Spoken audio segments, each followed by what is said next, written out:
damay. Malinis naman yung pakay. Paano na lang kung mabatibag kita, di wala kang karamay. Ironic lang na galing pa sa isang squatter na ayaw niya ng kadamay. But why? Ayaw mo ng damayan? Kahit di ako mandamay, panigurado damayan. Yung impact, dama pa yan. Na di lang to checkmate, dama pa yan. Ang kalalabasan, magdadramayan at magdadamayan sa madadamayan. Kung magdadahilan, di dadagdagan ko ba't dadalasan? Putang ina! Sorry na pahaba, nadadala lang. Pero alam nyo bang, nung battle nila ni Sak Maestro, hinamon at sinabihan akong takot nito.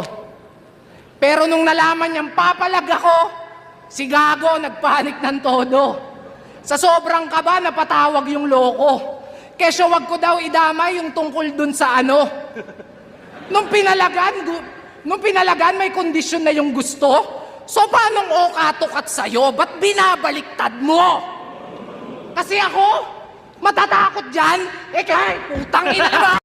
Dahil sa'yo, di mo pwede itanggi na yung title na yan hindi ko kailangan.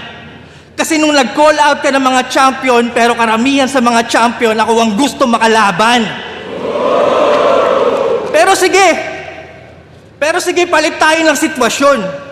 Kung ako yung nag-champion ng tryouts, isa buhay at 2x2, malamang, sementado na ang aking pangalan. At dahil meron akong title, malamang, isa ako sa legendary at palaging relevant anumang era lumaban.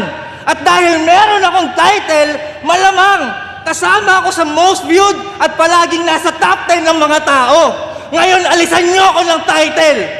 O di ba ganun pa rin? Wala namang nagbago!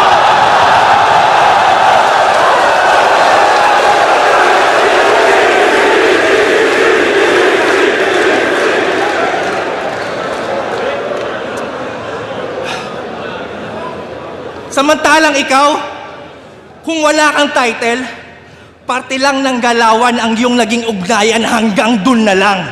Yan ang katunayan na hindi ka kahusayan, nag-champion ka lang! Kulit, no? Dati